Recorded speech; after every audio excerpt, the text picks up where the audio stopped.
এখন দেখব তোমার ভালোবাসার মানুষ, তোমার মনের মানুষের আর্লি মর্নিং ফিলিংস, ভোরবেলার মনের অনুভূতি। No contact situation, general timeless reading, জাতি ধর্ম নির্বিশেষে রিডিং।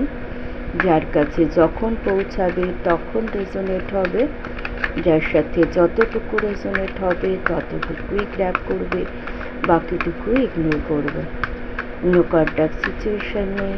তোমার ভালোবাসার মানুষ, তোমার মনের মানুষের আর্লি মর্নিং ফিলিংস তোমার জন্য কী ছিল, ভোরবেলার মনের অনুভূতি তোমার জন্য কী ছিল।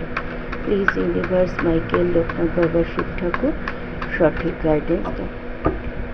ভালোবাসার মানুষের, মনের মানুষের তোমার জন্য ভোরবেলার অনুভূতি কী ছিল, যার সাথে যতটুকু রেজোনেট হবে ততটুকুই গ্র্যাব করবে, বাকিটুকু ইগনোর করবে।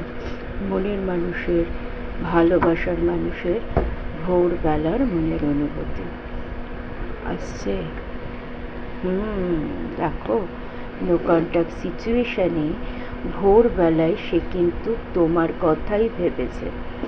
থার্ড পার্টির কারণে যে তোমাদের সাথে নো কন্ট্যাক্ট তৈরি হয়েছে, নেগেটিভ এনার্জি হয়েছে, দূরত্ব তৈরি হয়েছে, কমিটমেন্ট তৈরি হয়েছে, সেই জন্য কিন্তু সে ভোরের অনুভূতিতে ভীষণ অনুতপ্ত ফিল করেছে, গিল্টি ফিল করেছে, অনুশোচনা বোধ করেছে। থার্ড পার্টির জন্য তোমাদের মধ্যে নো কন্ট্যাক্ট হওয়ার কারণে সে ইউনিভার্সের কাছে বলো, ভগবানের কাছে বলো, সকালেও কিন্তু ঘুম থেকে উঠে বা ঘুমের বিছানাতেও সে কিন্তু তোমাকে ফিরে পাওয়ার জন্য বা তোমার সাথে রিইউনিয়ন হওয়ার জন্য, অথবা এইভাবে বলতে পারি তোমার আর তার মাঝখানে যে ডিস্টেন্স হয়েছে তৃতীয় ব্যক্তির দ্বারা, সেই প্রবলেমটাকে যাতে সলভ করিয়ে সঠিক রাস্তা ইউনিভার্স দেখায়, তার জন্য কিন্তু সে সকালবেলায় ভগবানের কাছে প্রার্থনা করেছে। তোমার কাছে আসার জন্য তার মন কিন্তু ভীষণভাবে চেয়েছে, যদি পারতাম গিয়ে নিজের সব কথা বলতে, নিউ বিগিনিং, নিউ স্টার্টিং করতে পারতাম, ভালোবাসার জায়গা নতুন করে শুরু করতে পারতাম। এটা কিন্তু তার মনের মধ্যে ভীষণভাবে ভোরের অনুভূতিটি ছিল।